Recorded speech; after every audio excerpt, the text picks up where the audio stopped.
Assalamualaikum teman-teman. Selamat datang di channel saya, Salsabil Channel.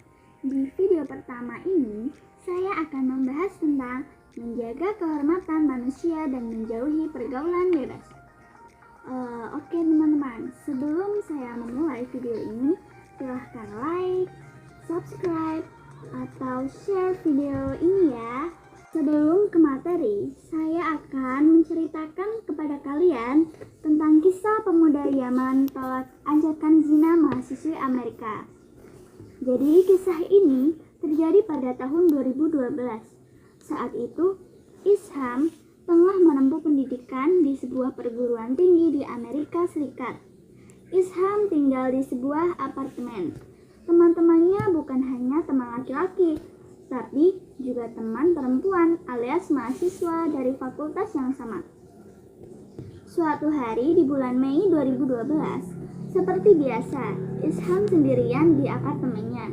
Tiba-tiba, Isham dikejutkan dengan datangnya 5 mahasiswi sefakultas datang ke apartemen Isham. Tidak banyak dialog antar mereka. Begitu 5 mahasiswi ini masuk ke ruangan apartemen Isham, mereka kemudian mengunci pintu, kemudian mereka melepas pakaiannya masing-masing dan mengajak Isham beradegan ranjang. Ih, ngeri ya. Kekuatan iman itulah yang membuat Isham menyadari dosa besar yang datang mengancamnya melalui 5 mahasiswa tersebut. Ia menolak dan mencari cara bagaimana secepatnya kabur dari tempat itu. Mereka telah mengunci pintu sehingga Isham tak bisa keluar dari kamar tersebut. Alhamdulillah, Allah menolong Isham. Isham mendapatkan ide untuk melompat dari jendela demi menghindari godaan 5 mahasiswi tersebut. Jadi, itu kisahnya. Pergaulan bebas adalah pergaulan yang tanpa dibatasi oleh norma-norma agama dan norma masyarakat atau susila. Salah satu contoh pergaulan bebas yang memiliki dampak besar negatifnya adalah zina. Maka, dalam bab ini, kita akan memfokuskan pembahasan pergaulan bebas khusus pada masalah zina. Zina berasal dari kata zana yazni, yang artinya hubungan persetubuhan antara laki-laki dengan perempuan yang sudah mualaf atau balik tanpa akad nikah yang sah. Dengan ungkapan lain, zina adalah melakukan hubungan seksual di luar tali pernikahan yang sah menurut syariat Islam. Pembagian zina. Zina dibagi menjadi 2, zina muhson dan zina ghairu muhson. Muhson itu artinya terjaga atau dijaga. Orang yang sudah menikah disebut muhson karena orang tersebut sudah dijaga oleh istri atau suaminya.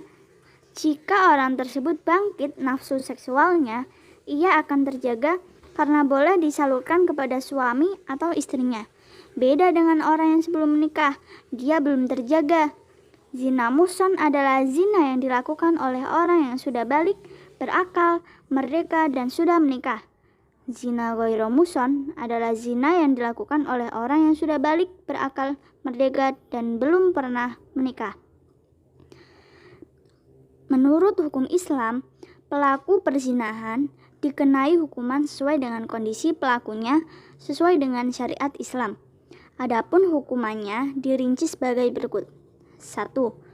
Bagi pezina muhson, zina orang yang sudah menikah, maka dihukum rajam dengan batu hingga meninggal. Tubuhnya ditanam di tanah, disisakan kepalanya, kemudian dirajam atau dilempari batu hingga meninggal. Menurut para ulama, batunya tidak boleh terlalu kecil sekali karena terasa akan menyiksa, tapi juga tidak boleh dengan batu besar atau segede meja misalnya yang sekali lempar langsung meninggal, tapi menggunakan batu yang sedang-sedang agar dia merasakan nikmatnya berzina, juga merasakan sakitnya hukuman zina muhson. Tempat dijatuhkannya hukuman rajam adalah tempat yang dilalui banyak orang, agar orang-orang melihat, mengambil pelajaran jika dia sudah menikah terus berzina, akan merasakan hukuman seperti itu juga. 2. Bagi pezina ghairu muhson, hukumannya adalah didera sebanyak 100 kali dan diasingkan dari negerinya selama 1 tahun.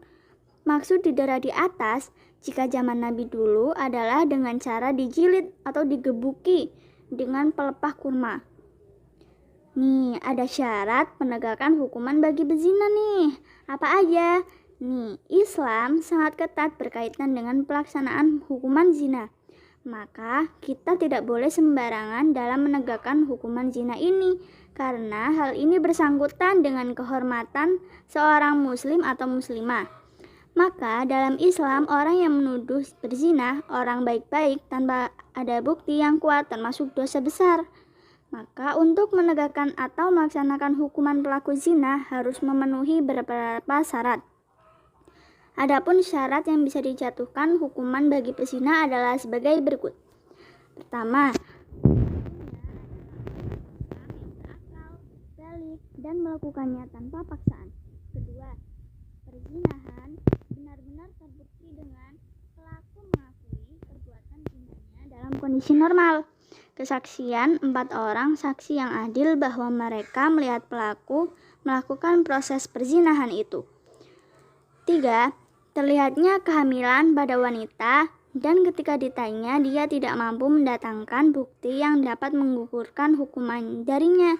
Misal, hamil karena diperkosa, maka perkosaan ini bisa mendatangkan keraguan sehingga tidak dapat dijatuhi hukuman. Keempat, pelaku yang tidak menarik kembali pengakuannya bahwa ia telah berzina. Di antara kejadian itu ada hikmah larangan perzinahan dalam Islam.